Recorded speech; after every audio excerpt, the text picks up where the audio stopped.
Aqui no mercado de ações, a gente não quer ser corajoso, né? A gente quer ter a certeza de estar do lado mais forte e, consequentemente, do lado do cenário de maior probabilidade. E por isso, mesmo que os vendedores estejam cansados e que os preços estejam se aproximando de uma trincheira do exército comprador, a gente não vai ser os valentões que vão entrar primeiro na briga. Nós vamos deixar que os compradores que estão posicionados ali naquela trincheira, naquele suporte, façam isso primeiro e comecem a virar o jogo, para que aí sim a gente entre do lado deles. Porque quando eles provarem que realmente estão começando a virar o jogo, é aí que a gente quer entrar. E esse sinal de reversão que a gente quer ver, ele vai ser demonstrado pela formação de um candle de reversão para alta. Ou seja, um candle que mostre para a gente que o mercado estava caindo, mas que houve ali a reentrada da pressão compradora e que por isso o mercado provavelmente está quicando naquele patamar para depois voltar a subir. Isso vai ficar evidente para a gente pela sombra inferior do candle, que mostra que depois de ter marcado a mínima, os preços voltaram a subir, sentindo a reentrada da pressão compradora naquele patamar. E se isso está acontecendo em cima de um suporte, isso é um excelente sinal, porque prova que naquele patamar de preços realmente tem muita gente querendo comprar o papel. E é exatamente por isso que na hora que o candle chegou ali, né, tentou fazer uma mínima abaixo do suporte, a reentrada da pressão compradora se mostrou presente, né? Se alguém ainda tiver ficado com alguma dúvida em relação aos candles de reversão para alta, eu recomendo que assistam a aula que a gente tem sobre o assunto dentro do módulo introdutório. Agora, para a gente, não basta só os candles, a gente quer ver outro sinal de reversão. Eu quero ver que o preço atual daquela ação está muito distante dos preços de equilíbrio para aquela ação.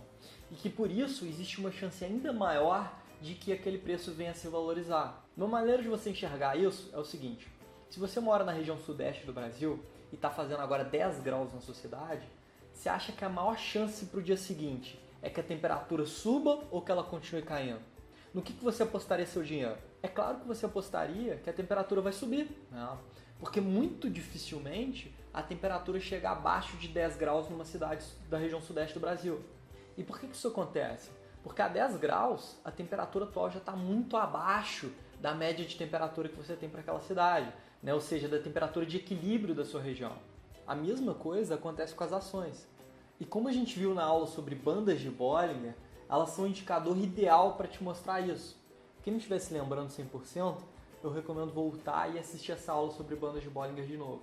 Então, para montar uma compra contra a tendência, o que a gente vai querer ver aqui é o seguinte: além da força vendedora estar cansada, dos preços estarem testando uma zona de suporte e da gente já ter sinais de reentrada da pressão compradora, eu quero ver que os preços estejam próximos ou abaixo da extremidade inferior das bandas de Bollinger.